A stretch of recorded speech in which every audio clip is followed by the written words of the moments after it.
खुलुमबाय लोगोफोर, नोंथांमोनखौ बयखौबो गिबियावनो आंनि चेनेलाव बरायग्रोनानै लाबाय। दिनै आं नोंथांमोननो फेसबुकनि कन्टेन्ट मनेटाइजेसनखौ नोंथांमोना बोरैहाय मोननो हायो बा 24 घन्टानि गेजेरावनो नोंथांमोना बोरैहाय एप्लाइ खालामनो हायो बेखौ आं नोंथांमोननो दिनै दिन्थिलांगोन लोगोफोर। नोंथांमोना भिडिअखौ जोबजासिम नायलांबानो जाबाय आरो। गोबाङानो फेसबुक सालायगिरि बिथांमोना बा गोदान जि क्रिएटरफ्रा मानि फेसबुकनि जि कन्टेन्ट मनेटाइजेसनखौ मानि मोननो हाया। दा बे कन्टेन्ट मनेटाइजेसन टुल्सखौ मोननो थाखाय नोंथांमोना मा क्राइटेरिया नांगोन आरो नोंथांमोना माबोरै 24 घन्टानि गेजेरावनो बे कन्टेन्ट मनेटाइजेसननि जि टुल्स अपसन, बे अपसनखौ नोंथांमोना सेटआप खालामनो हागोन बेखौ आं नोंथांमोननो दिन्थिलांनि आरो लोगोफोर। नोंथांमोना बा जाय बिथांमोना गोदान क्रिएटर माने फेसबुकाव जाय बिथांमोना रिल्स आपल'ड खालामो आरो जाय बिथांमोना लं भिडिअ आपल'ड खालामो, बेबायदिनो पस्ट खालामो, फट' आपल'ड खालामो, बिथांमोना नाथाय गोबाङानो कन्टेन्ट मनेटाइजेसनखौ मोननो हाया दे लोगोफोर। आरो गोबाङानो बे कन्टेन्ट मनेटाइजेसनखौ मोननो हायाबा नोंथांमोना आर्निं खालामनो हाया, बेखौ आं नोंथांमोननो फोरमायलांनो दे लोगोफोर। दा आं बेवहाय आंनि फेसबुक पेजाव अपेन खालामनानै लाबाय आरो लोगोफोर। बेनि उनाव नोंथांमोना मा खालामनानै ला, गिबियावनो बे कन्टेन्ट मनेटाइजेसनखौ मोननो थाखाय नोंथांमोना नैबे आंनि प्रफाइल पिक्सार दे लोगोफोर, नोंथांमोना नायनानै लाबानो जाबाय। बेनि उनाव नोंथांमोना नैबेवहाय मा दंनो डेशबर्ड दं दे लोगो। दानिया आं नैबे डेशबर्डआव थुनोसै लोगोफोर। नै डेशबर्डआव थुबाय। डेशबर्डआव थुखांनायनि उनाव नैबेवहाय नायदो लोगोफोर, नै आंनि टटेल भिउसआ बेवहाय नुगोन नोंथांमोना नै 60,506 मानि 506 आरोना लोगोफोर। बेनिफ्राय आंनि फल'वार्सखौबो नाय लोगोफोर, नोंथांमोना बेसेबां दं बेवहाय फल'वार्सआ। सरि र'दे लोगोफोर, नै बेवहाय नै 5.2K फल'वार्सल' दं दे लोगोफोर। दा नोंथांमोना बेवहाय माबोरैहाय कन्टेन्ट मनेटाइजेसनखौ 24 घन्टानि गेजेरावनो नोंथांमोना मोननो हायो बा बे टुल्सखौ बोरैहाय नोंथांमोना मोननो हायो, आं बेखौ नोंथांमोननो फारि फारि दिन्थिलांदो लोगोफोर।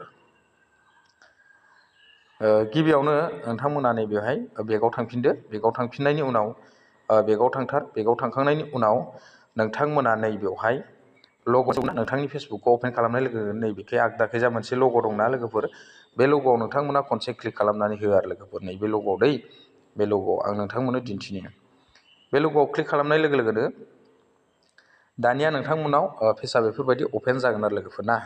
बेनिफ्राय जानानै नोंथांमोना बोखोलांबानो जाबाय। बोखोलांनायनि उनाव नोंथांमोना नैबेयाव दंना हेल्प एन्ड सापर्ट, नैबेबायदि मोनसे लिरनाय दंना लोगोफोर। नैबे हेल्प एन्ड सापर्ट बेवहाय नोंथांमोना खनसे क्लिक खालामनानै होबानो जाबाय आरो आं बेवहाय क्लिक खालामनोसै।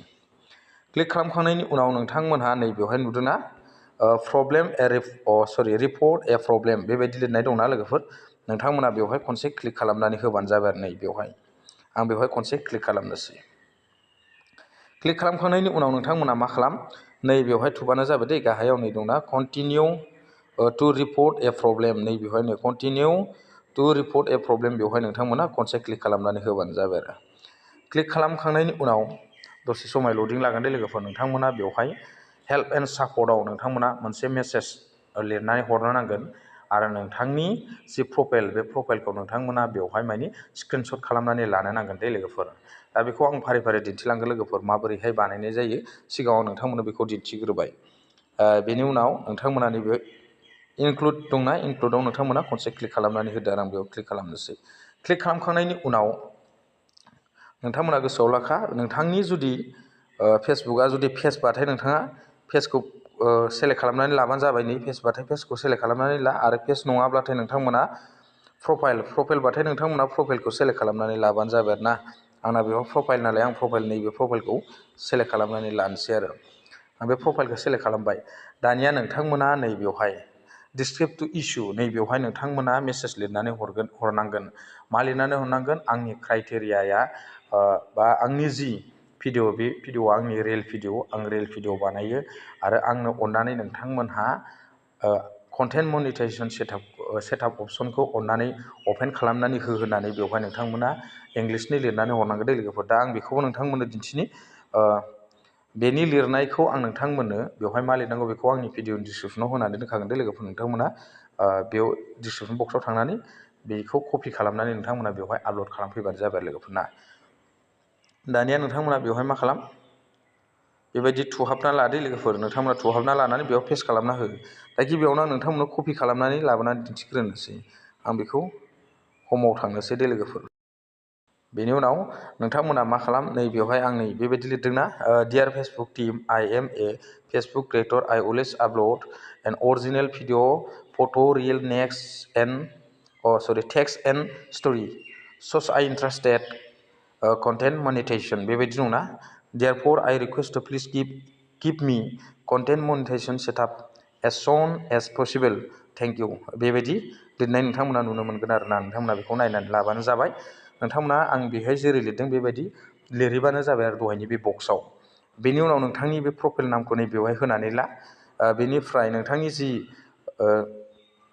फेसबुकनि जि लिंक बे लिंकखौ नोंथांमोना नैबेयाव कपि खालामनानै लाबोबानो जाबाय आरो आं जेरै लिरदों बेबायदि नोंथांमोना कपि खालामनानै बेवहाय लाबोबानो जाबाय आरोना लोगोफोर दा आं बेक थांनोसै लोगोफोर सरि आं बेखौ कपि खालामना लाग्रोनोसै आरो लोगोफोर दानिया आं बेखौ कपि खालामनानै लाग्रोनोसै आं बेखौ कपि खालामबाय कपि खालामखांनायनि उनाव दहायनि फेसबुकआव आं थांफिननोसै दे लोगोफोर आं बेखौ हम खालामना लाथ'बाय बेनि उनाव नोंथांमोना नै बेवहाय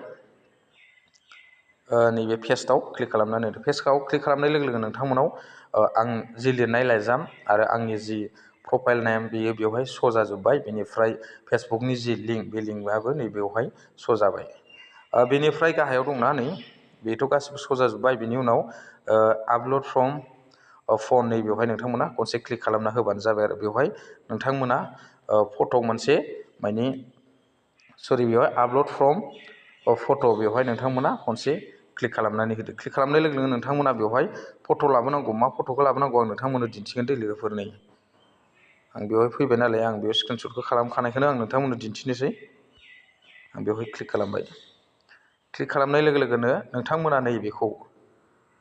नैबेखौना लोगोफोर नोंथांमोना सिनायगोन ना सिनायाखैबा बेखौ नोंथांमोननि जि प्रफेसनेल डेसबर्डआव थांनानै नोंथांमोना बेखौ खनसे स्क्रिनशट खालामनानै लाबानो जाबाय ना मनिटाइजेसनाव थुनानै नैबेयाव मनिटाइजेसन दंना बे मनिटाइजेसनाव थुनानै नोंथांमोना बेबायदि स्क्रिनशट खनसे खालामनानै लाबानो जाबाय आरो लोगोफोर दै आं बेवहाय गासिखौबो दिन्थिजोबनो हायासै लोगोफोर दानिया नोंथांमोना मा खालामदो बेनि उनाव नैबेवहाय गाहायाव दंना बेथ' नोंथांनि जि प्रफाइल बे प्रफाइला बेवहाय आपल'ड जाबाय आपल'ड जाखांनायनि उनाव नोंथांमोना नैबेयाव सेन्ड रिपर्ट दंना बे सेन्ड रिपर्टआव नोंथांमोना खनसे क्लिक खालामनानै होबानो जाबाय आरो नैबेखौ नोंथांमोना बबेनिफ्राय मोन्दों प्रफेसनेल डेसबर्डआव थांदो थांनानै बेनिफ्राय नोंथांनि जे मनिटाइजेसन अपसन दङना बे अपसनाव नोंथांमोना खनसे क्लिक खालामदो क्लिक खालामनानै नोंथांमोना बेवहाय खनसे स्क्रिनशट खालामनानै लाबानो जाबाय आरो बेनि उनाव नोंथांमोना नैबेवहाय आपल'ड खालामनानै लाबानो जाबाय आरो ना नैबेहाय आपल'ड फ्रम दा फन बेवहाय नोंथांमोना आपल'ड खालामनानै लाहैबानो जाबाय आरो आपल'ड खालामखांनायनि उनाव नोंथांमोना मा खालामदो नैबे गोजौआव थानाया सेन्ड रिपर्ट दंना सेन्ड रिपर्टआव नोंथांमोना क्लिक खालामनानै होब्लानो नोंथांनि मेसेजआ बिथांमोननिसिम माने सौहैगोन आरो सौहैबानो नोंथांमोना 24 घन्टानि उनावनो नोंथांमोननि जि जाय गोदान क्रिएटर बा जाय बिथांमोना कन्टेन्ट मनिटाइजेसनखौ माने टुल्सखौ मोनाखैमोन बिथांमोना 24 घन्टानि गेजेरावनो नोंथांमोना बे कन्टेन्ट मनिटाइजेसननि टुल्सखौ मोनगोन आरो बेवहाय नोंथांमोना सेटआप खालामनानै लानो हागोन आरो माबोरैहाय सेटआप खालामनांगौ बेखौबो आं नोंथांमोननो नेक्स्ट भिडिअनि गेजेरजों फोरमायलांदोंलै लोगोफोर दिनै आं नोंथांमोननो गासिखौबो फोरमायजोबनो हायासै नेक्स्ट भिडिअनि गेजेरजों नोंथांमोननो आं फारि फारि जुदि फोरमायनांगौबा फोरमायफिनजोबगोन आरो लोगोफोर आं बेखिनिखौ दिनै नोंथांमोननो फोरमायबाय दा दिनैनि आपडेटआ बेखिनियानोसै लोगोफोर गोजोन्थों थेंक इउ